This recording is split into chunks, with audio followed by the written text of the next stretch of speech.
Buongiorno, siamo con Michele Ciani dell'azienda Aquila del Torre. Michele, oggi cosa ci fai assaggiare della tua azienda? Allora, io ho scelto il vitigno autoctono, secondo me più rappresentativo del Friuli, è il friulano, ex Tocca Friulano purtroppo. Che è definito resiliente per natura nella tua azienda. Nella nostra azienda sì, resilienza è uno dei concetti chiave secondo me dell'agricoltura. Più puntiamo su varietà autoctone come il friulano, più in casi estremi questo vitigno per esempio si può prestare ad essere più resiliente o resiliente per natura stessa, no? di sua natura.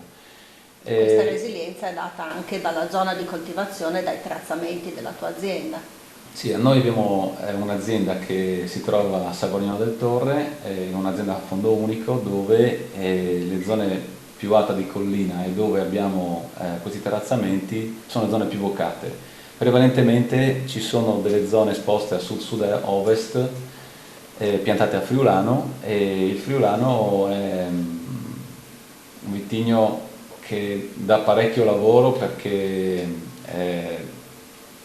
diciamo, ha uno sviluppo vegetativo importante, quindi bisogna seguirlo durante tutto l'arco dell'anno.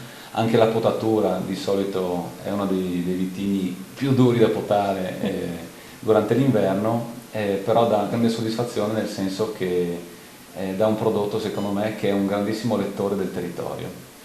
Dal nostro punto di vista fare agricoltura su collina deve essere per forza agricoltura biologica e biodinamica, nel senso che avendo un posto così particolare, una situazione così unica, la nostra azienda deve essere curata nei minimi dettagli e quindi con approccio biologico e biodinamico cerchiamo di ottenere il più possibile uve che sono più fermentescibili in cantina, ma anche sono vere e proprie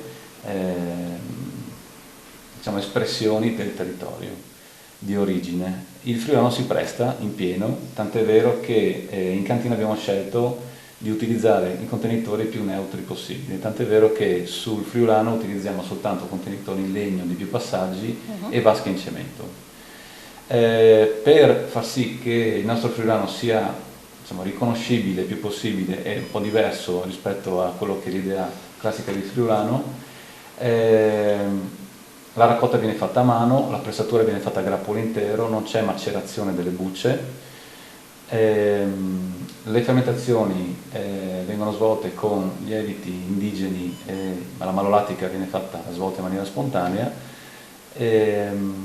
Quello che invece particolarmente ci teniamo è quello di far sì che l'affinamento avvenga sulle fece fini il più lungo possibile, per oltre 10 mesi.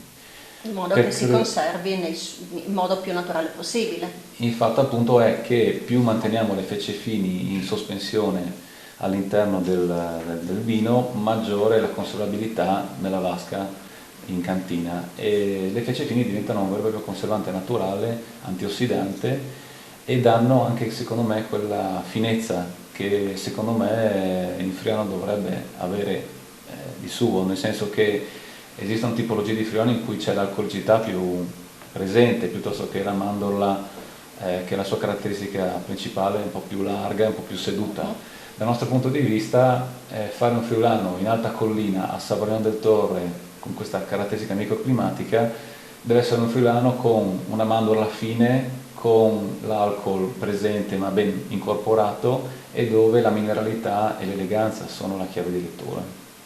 Quindi tu consiglieresti il tuo friulano abbinato a quale piatto della tradizione friulana?